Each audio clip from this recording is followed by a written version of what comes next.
In Argentina, everything is linked to politics. After the dictatorship, which was not just one, but a series of dictatorships, so it was really 20 years that we were without complete freedom, with lots of censorship, with repression. There was a natural urge to tell stories that, you couldn't tell before.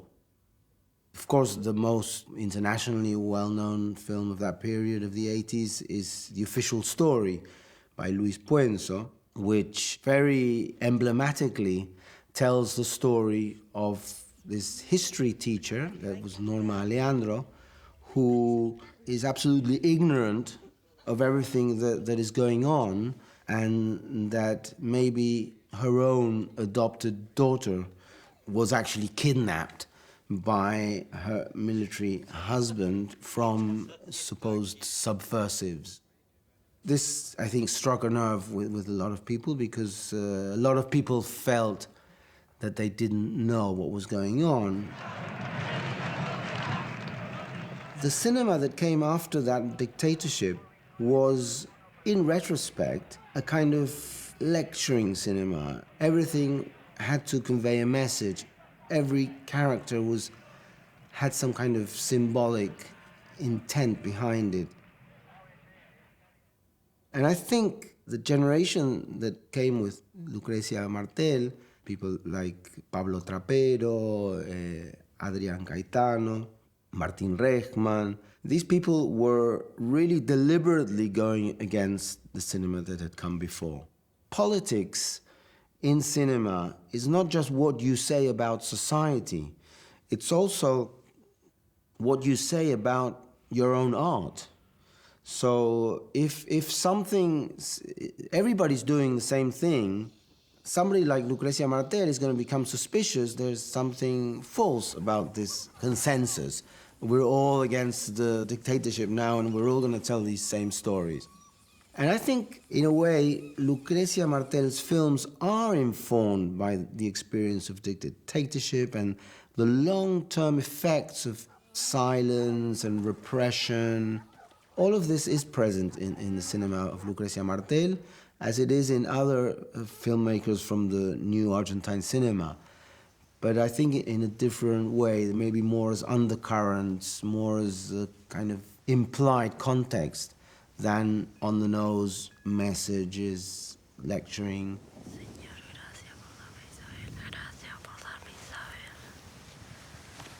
This trauma is not lived only by the people who experienced it, but by their children or even their grandchildren.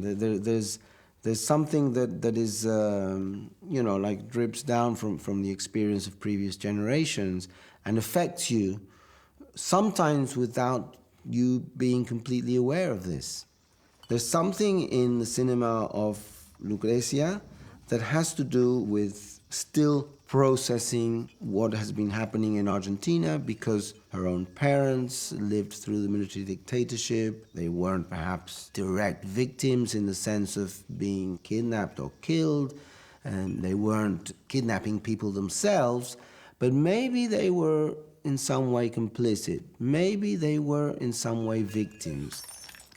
The way that your own parents may have behaved correctly or not during a trying period such as the military regime, where you maybe had the chance of saving somebody and you didn't because of fear, or maybe you looked the other way.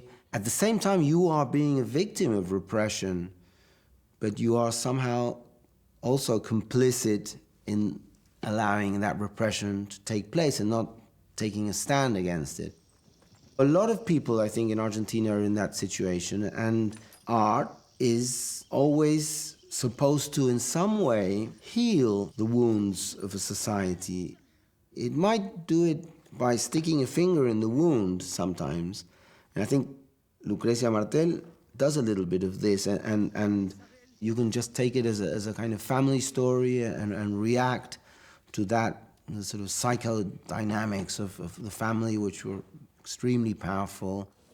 Or you can read it if you wish as a story about the effect on daily life of people who have been repressed and who have grown used to repressing their feelings and their thoughts, who are very scared of expressing any kind of solidarity with others, maybe in a plight or from a different social class, because they fear that they might be punished for this.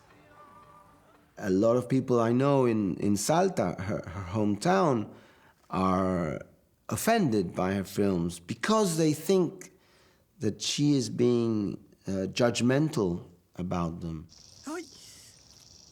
The great thing about Lucrecia Martel's films, La Cienaga and all the others, is that she's not being judgmental. She is describing from her own experience, from that of her family.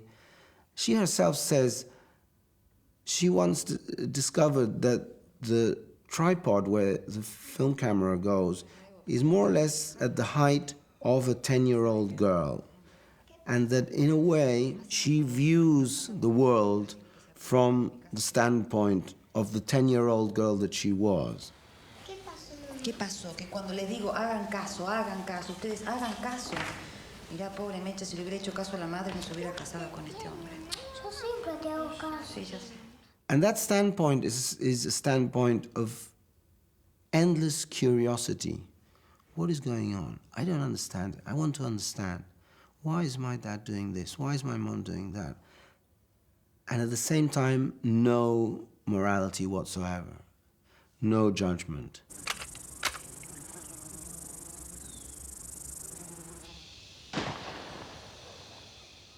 That's how you get characters in La Cienaga who are like the mother, played by Graciela Borges, is in many ways repellent. Chinita de porquería. Meta a millar con la sirvienta nomás, ¿sabes? Todo el día. Mirá cómo está. Fíjate el pelo que tiene esta chica. Tantos más que machados. ¡Cállate! No la escuches, mirá. Lo único que hace es torturar a la madre esta chica. ¡Baja de acá! She's racist, she's never assuming her own situation, living in a kind of fantasy world. And yet, you never feel that somehow the film is judging her. She is a human being, and we actually are led to empathize quite profoundly. When she finally gets this mini bar that she saw on television, it's like a revelation, and you really feel good for her, although it's terrible. I mean, she's got this mini bar so that she can have her drinks and her own ice in her own room because she's an alcoholic.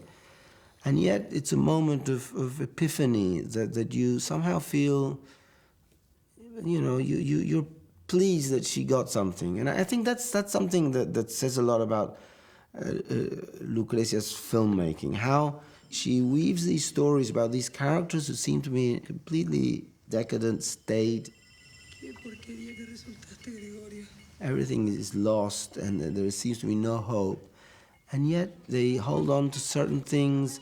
Maybe those things slip out of their hands, like her friend who suddenly has this kind of ideal of going on a shopping trip to Bolivia, and it falls through because her husband has bought the stuff that she was supposed to buy in Bolivia. And you really feel, oh my God, what a tragedy.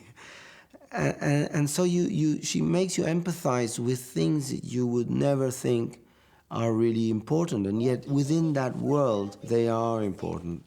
She manages to convey to the spectator how we depend on those tiny little satisfactions, illusions, even if we have to lie to our husband, our children, ourselves. Y además ir a Bolivia, gastar plata al vicio. Sí, es ponerse en gasto. Y Rafael se lo compró algún mayorista, ¿no? Y debe haber salido 2 pesos, además. Vamos a gastar más plata nosotros. And I think you feel this in her films, that people are never actually saying what they think, that there's always a kind of double discourse, that they're saying one thing, they're actually implying another thing. There's a certain complicity with maybe sometimes even crimes. but it's never on the nose. You know, it's always something that she lets the audience infer if they feel so inclined. ¿Llamaste a Mercedes? Si la llamaste a Mercedes, José. ¿Qué? Si la llamaste a Mercedes. No. Te estuvo buscando hoy. Necesita saber no sé qué cosa sobre la aduana.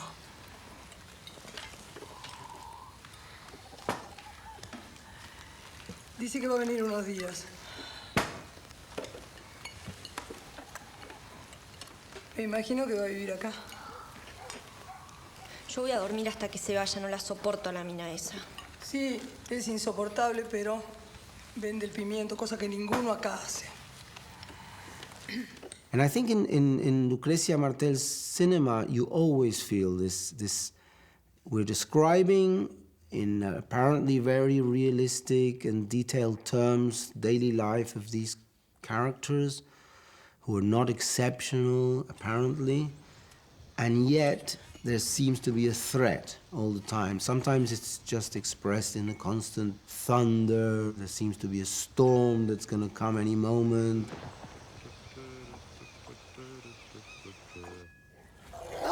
Maybe it's a dog barking on the other side of a wall. There is this threat that something ugly can happen at any moment.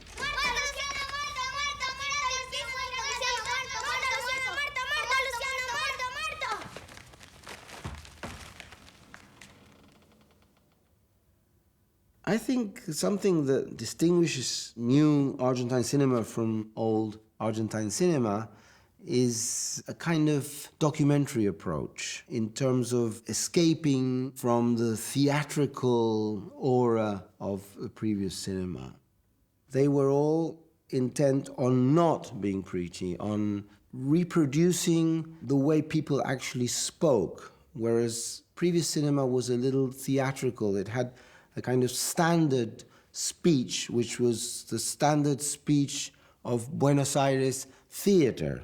So I think one of the main problems that these filmmakers faced, and Lucrecia Martel, I think, was particularly aware of this, is the problem of how to make Argentine cinema sound right. Because to them, it didn't sound right. They felt ashamed at hearing their own language on the screens. So they had different devices to find this. Pablo Trapero found an old friend of his dad who was a kind of barfly and turned him into a worker, had his own manner of speaking. And Lucrecia found a way, basically in going to her native province, Salta, north of Buenos Aires, where she invented a way of speaking because she mixed local non-actors, and she had like two big stars who somehow fitted into that mixture of different ways of speaking. But so in Salta, in the north of Argentina, people speak very differently to the way they speak here. But by not making a point about this sort of local accent or local color, just using it, I think Lucrecia was playing very much in the spirit of, you know, our great writer Jorge Luis Borges, who has always said that you know, your nationality comes inevitably. You don't have to play at being an Argentine if you are. Lucrecia Martel made this very Salta-based film, her hometown, and yet she invented a name for Salta. La Cienaga, the swamp, does not exist. So it's a little bit like an invention, like, I guess, Faulkner, you know, or, I mean, there's a whole tradition, especially in literature, of being very specific and very true to a place and conveying this sense of place, and yet doing so in a kind of imaginative way. I think Lucrecia is a very literary writer in the best possible sense. For La Cienaga, she wrote this 200-page script, which I think they filmed half of it. They were never able to finish it. But in the script itself, there were so many descriptions and so much concentration on mood and climate and relationship between the characters, that then when she went to actually shoot this script, she could basically just throw it in the bin, and she had already created a world which she could then inhabit. This kind of sprawling family and sprawling house, I think, gives the impression that this world that we are witnessing, this world of La Cienaga, the swamp, actually it doesn't ever end.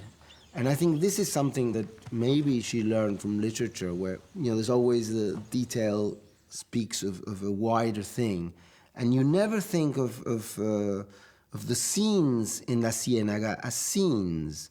I think you see them as like fragments of something. And I think this also has to do with her filmmaking skills, her intelligence in cutting.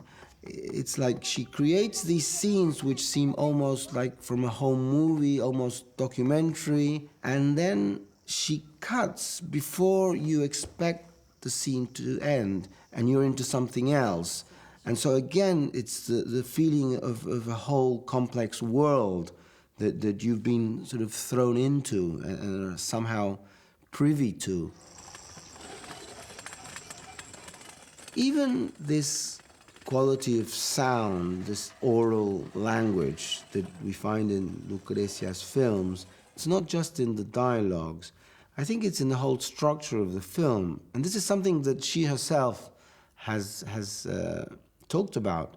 The fact that she says her whole inspiration for making films was in the siesta, when in the provinces like Salta, people stop at lunch and go to sleep during the afternoon, and then the kids are kind of marooned, and of course they don't go to sleep, but they're supposed to keep quiet. And so her grandmother had the task of telling them stories to keep them quiet.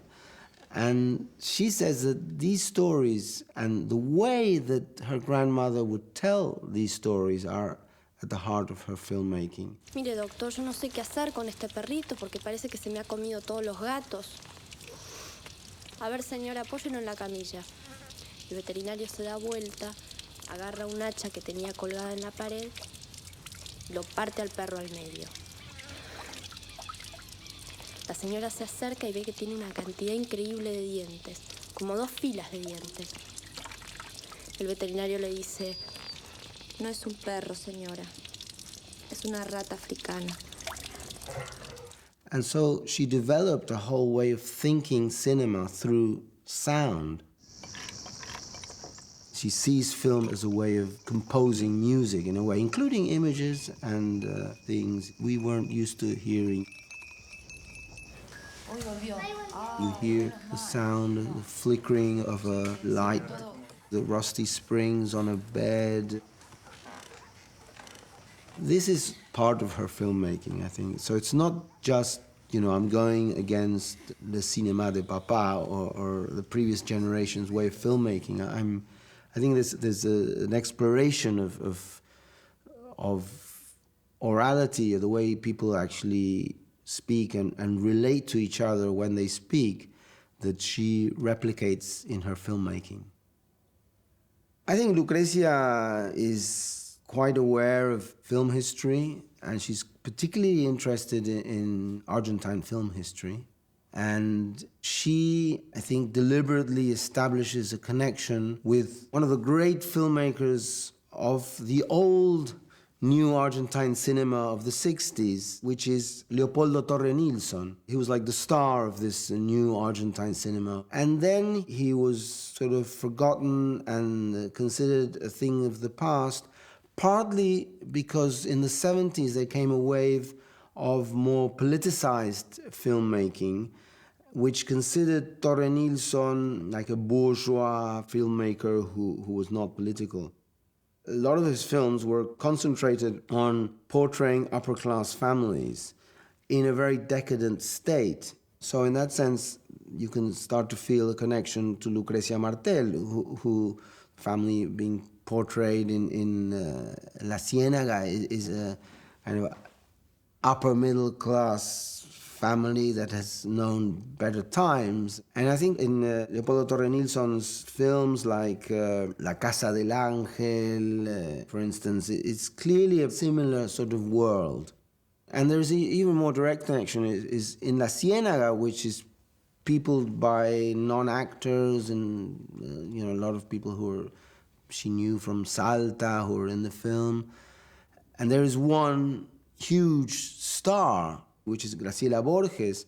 And Graciela Borges was a star created by Torre Nilsson. When she was very young, she was discovered by Torre Nilsson, and she played in several of her films as this kind of upper-class girl from an old patrician family. And that is an image that has persisted in the way people perceive Graciela Borges, even her way of speaking.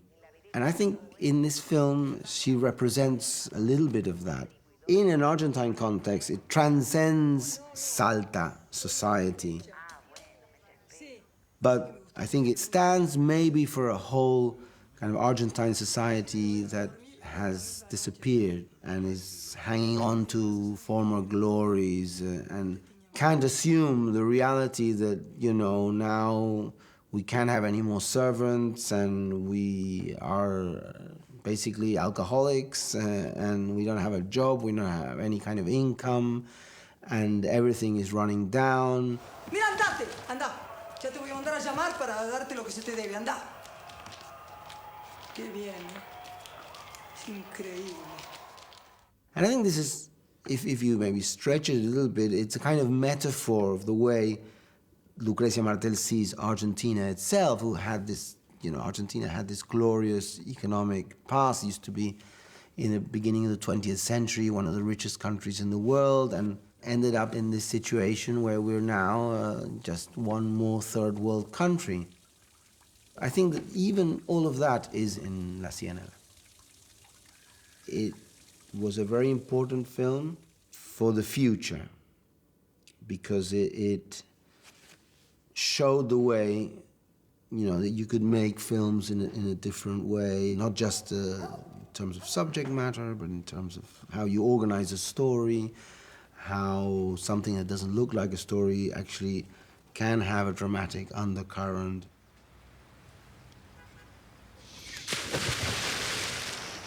All this, I think, had an impact on other filmmakers in Argentina. So to me, La Cienaga was a complete revelation.